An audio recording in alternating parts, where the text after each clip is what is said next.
오늘 우리에게 주시는 하나님 말씀 신약성경 요한복음 20장 17절 한 절 말씀입니다.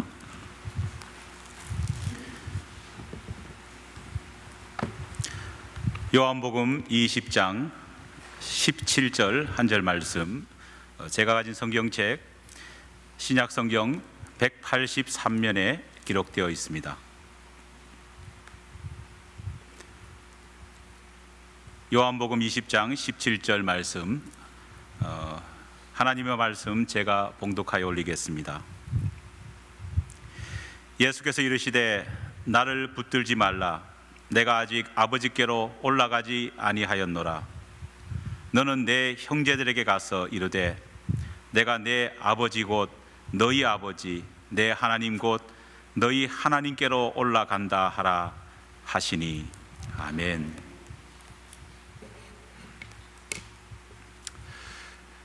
며칠 전 액션 영화 한 편을 보다가 영화 속에 등장한 이 조직폭력배의 대사를 듣고 한참 웃은 적이 있습니다. 경찰서에 조폭이 잡혀왔습니다. 그리고 형사가 이 조직폭력배를 신문을 합니다. 도대체 너는 뭐 하는 놈이야? 이렇게 물었습니다. 그러자 이 조폭이 아주 재미있는 대답을 했습니다. 뭐라고 말했느냐? 네, 저희들은 일종의 패밀리 비즈니스를 하는 사람들입니다. 여러분, 아마도 평소에 두목부터 시작해서 졸개까지 형님 동생 사이로 부르는 그 관계를 자기가 생각하면서 우리들은 패밀리 비즈니스를 한다, 이렇게 거창한 말로 미화를 시키지 않았을까 생각을 해봅니다. 하지만 조직폭력배가 하는 일이 결코 패밀리 비즈니스는 아니지 않습니까? 왜냐하면 그들은 정말로 피를 나눈 형제도 아니고 같은 아버지를 둔 형제 자매도 아니기 때문입니다.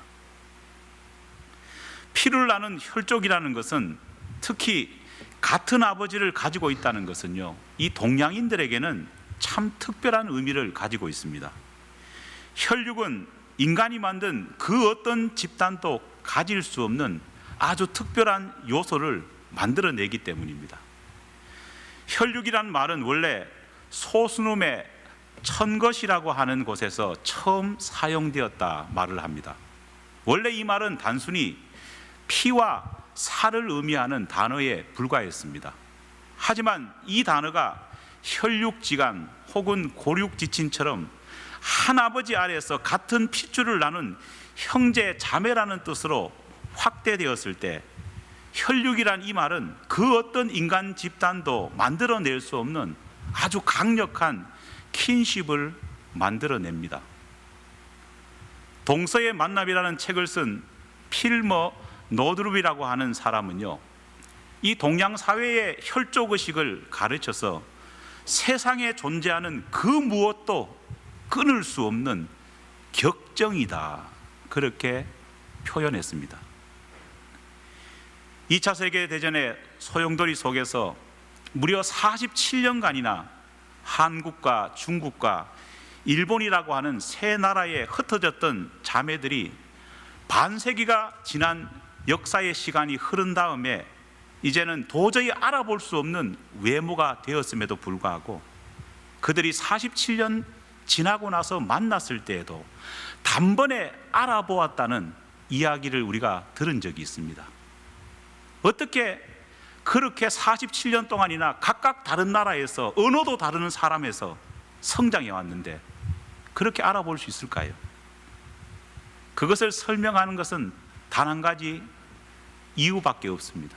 왜냐? 피를 나는, 한 아버지의 피를 나는 자매이기 때문에 가능하다, 그렇게 설명할 수밖에 없습니다. 특히 우리는 분단의 아픔을 겪은 나라로서 이산가족 상봉을 하면은요, 항상 이런 모습을요 얼마나 많이 보는지 모릅니다. 반세기 넘게 서로 다른 체제 속의 벽 속에 갇혀가지고 전혀 다른 문화와 전혀 다른 사상 속에 살아왔음에도 불구하고 사상까지도 쇠뇌하지 못하는 사상까지도 막지 못하는 혈육의 정을 우리는 이산가족 상봉 현장에서 보지 않습니까? 이처럼 한 피를 나누고 한 아버지를 둔다는 것은 상상할 수 없는 놀라운 비밀이 그 속에 숨겨져 있습니다. 그런데 이런 특별한 비밀, 특별한 요소가 육신적인 가족 관계 외에도 존재한다, 성경은 말하고 있습니다. 오히려 육신적인 관계는 때로는 뒤틀어지고 때로는 이그러질 수 있지만은 이 관계는 결코 부서지지 않는다 말합니다. 성경이 말하는 그 관계가 뭐냐? 바로 성부, 성자, 성령 하나님께서 우리와 맺는 특별한 가족의 관계라는 겁니다. 신약 성경학자로 유명한 요아킴 예레미야스는 세상에 존재하는 모든 유대 문서들을 다 검토해 봤을 때 가장 충격적인 사실 하나는 예수님께서 성부 하나님을 아버지로 불렀다는 사실이다, 그렇게 말했습니다. 왜냐하면 성경을 제외하고는 그렇게 많이 남아있는 유대 문서 가운데에 어떤 문서에도 감히 하나님 아버지를 아버지라, 내 아빠라 부른 문서를 찾아볼 수 없기 때문입니다. 성경만이 유일하게 성부 하나님을 아버지라 부르는 대목을 찾아볼 수 있습니다. 더구나 예수님께서 하나님을 아버지라고 부르실 때 사용하신 그 호칭은 가히 충격적입니다. 소위 격식을 차려서 하나님을 향해서 아버님이라고 불렀던 것도 아닙니다. 예수님께서 하나님을 부를 때 사용하던 그 호칭은요, 그 시대의 어린아이들이 존대나 격식에 관계없이 아버지를 부를 때 불었던 아람어 아바, 다시 말하면 우리말로 갓난아이들이 아버지를 부르는 아빠라는 호칭을 예수님은 성부 하나님을 부를 때 사용했다는 겁니다. 기도할 때마다 예수님의 입에서 터져나오는 성부 하나님을 향한 아빠라는 그 표현은 기도를 듣는 제자들에게 엄청난 충격이 아닐 수 없었습니다. 동시에 주님의 그런 표현은 제자들은 물론 주변에서 예수님의 기도 소리를 듣는 많은 사람들에게 솔직히 불편함을 느끼게 했을 겁니다. 왜냐? 그들이 그렇게도 두려워하고 그들이 그렇게도 무서워하는 절대신 여호와 하나님을 향해서 아빠라고 부르는 예수님의 모습을 보면서 그 당시 사람들은요, 누구나도 뭐라고 생각했을까요? 야, 이거 신성모독이 아닐까, 그런 생각 다 했을 겁니다. 이것은 마치 저보다 7살 어린 저희 여동생이 저희 아버님을 부를 때 하는 이야기를 보면서 제가 느꼈던 충격과 똑같습니다. 저는 자라면서 우리 아버님이 굉장히 부담스러운 분이셨습니다.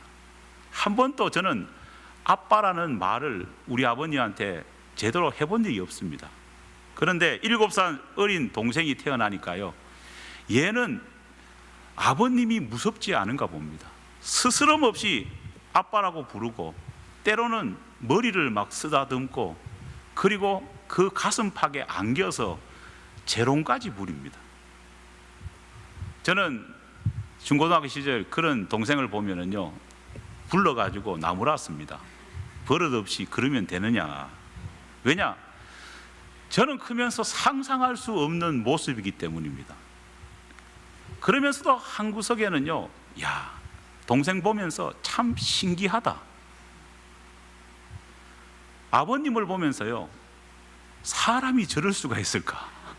너무 신기하다, 이런 생각을 많이 해보았습니다. 하나님에게 아빠라는 호칭을 사용하는 예수님의 이 모습은 제자들은 물론 유대 지도자들에게 엄청난 충격이었습니다. 하지만 동시에 속으로는 어떻게 그럴 수 있을까라는 질문과 함께 저처럼 분명 부러움과 어떻게 보면은 시샘의 원인이 되었을 것이라는 것을 우리는 상상해 볼 수 있습니다. 그런데 더 충격적인 일이 그 뒤에 이어집니다. 예수님께서 하나님을 아빠라고 부르시는 것은 그래도 이해할 만합니다. 왜냐? 예수님 스스로는 공생의 기간 중에 항상 자신을 하나님의 아들이라 늘 말했고 아버지 하나님의 능력을 늘 보여주시지 않았습니까? 아버지 하나님이 가지고 있는 그 신적 능력을 예수님은 수많은 기적을 통해서 사람들에게 보여주셨기 때문에 예수님은 그래도 성부 하나님을 아빠라 부를 자격이 있는 것 같이 보입니다. 그런데 예수님이 어느 날 제자들과 그를 따르는 무리를 향해서 주님께서 성부 하나님을 향해서 사용하셨던 그 충격적인 용어 아빠라는 용어를 이제는 제자들과 무리들을 향해서 너희들도 사용할 수 있다고 선언해 주셨다는 겁니다. 요한복음 20장 17절 말씀 제가 다시 읽어봅니다. 너는 내 형제들에게 가서 이르되 내가 내 아버지 곧 너희 아버지 내 하나님 곧 너희 하나님께로 올라간다 하라 하신대. 할렐루야. 예수님께서는 늘 아빠라고 부르셨던 그 하나님이 이제는 제자들의 하나님, 모든 크리스찬의 아빠, 2000년이 지난 지금에는 저와 여러분의 아빠임을 선언하셨다는 겁니다. 심지어 하나님을 아빠라고 부르는데 거부감을 가지고 있는 사람들을 향해서는요, 뭐라고 말했느냐? 하나님에 대한 두려운 마음, 하나님에 대한 무서운 마음, 부담을 느끼는 그 사람들을 향해서는 오히려 예수님은 나무라시면서까지 아빠라고 부르지 못하면은 너는 진정한 하나님의 자녀가 아니다 말씀하고 있습니다. 로마서 8장 14절로 15절에 보면은 이런 말씀 있지 않습니까? 무릇 하나님의 영으로 인도함을 받는 그들은 곧 하나님의 아들이라. 너희는 다시 무서워하는 종의 영을 받지 아니하였고 양자의 영을 받았으므로 뭐라고 말했습니까? 아바 아버지라 성부를 향해서 부르짖어라 명령하고 계십니다. 성부 하나님은 예수님의 아빠이십니다. 믿습니까? 그런데 그 예수님의 아빠이신 성부 하나님이 알고 보니까 누구의 아빠입니까? 나의 아빠라는 겁니다. 예수님께서는 우리 모두가 한 아버지 안에 한 형제임을 말씀하시면서 성부 하나님을 향해서 아빠라 부르는 것이 거북하고 부담스러운 그 사람은 하나님의 진정한 아들이 아니라 여전히 종에 매여 있다고 말씀하시고 계십니다. 앞서 어느 영화의 한 조폭이 조직폭력배가 하는 일들을 소위 패밀리 비즈니스라는 표현을 해서 제가 많이 웃었다 말씀드렸습니다. 비록 우리가 몸담고 있는 이 교회가 비즈니스를 하는 데는 아니라고 할지라도 교회야말로 진정한 무엇일까요? 패밀리입니다. 그리고 교회가 하는 일은 진정 하나님의 패밀리 비즈니스라 말할 수 있습니다. 그렇다면 진짜 패밀리 비즈니스란 어떤 모습을 행해야 될까요? 지난 2010년 5월 24일 LA 중앙일보 경제면 기사를 제가 우연히 본 적이 있습니다. 거기에는요, 가족에 의해서 만들어지고 운영되고 있는 패밀리 비즈니스의 특징을 3가지로 이렇게 정의하고 있습니다. 먼저 전문가는 패밀리 비즈니스라는 것은 어떤 경우든 불편해하지 않기 때문에 좋다 그렇게 말을 하고 있습니다. 가족들이 함께 비즈니스를 할 경우에는 경기가 나쁠 때 가족과 함께 비즈니스가 하는 것 자체가 얼마나 힘이 되는지 모른다 많은 사람들이 말을 합니다. 가족은 근무 조건이 아무리 힘들다 할지라도 어떻습니까? 가족의 일이기 때문에 묵묵히 그 자리를 지킵니다. 그리고 가족은 자기 자신이 맡은 임무가 아무리 크고 힘들다 할지라도요, 어떻습니까? 내 가족의 일이기 때문에 최선을 다해서 열심히 한다는 겁니다. 둘째로 패밀리 비즈니스의 특징은 고통을 분담한다, 그렇게 전문가가 말했습니다. 가족들은 쉬운 일만 하려 하지 않습니다.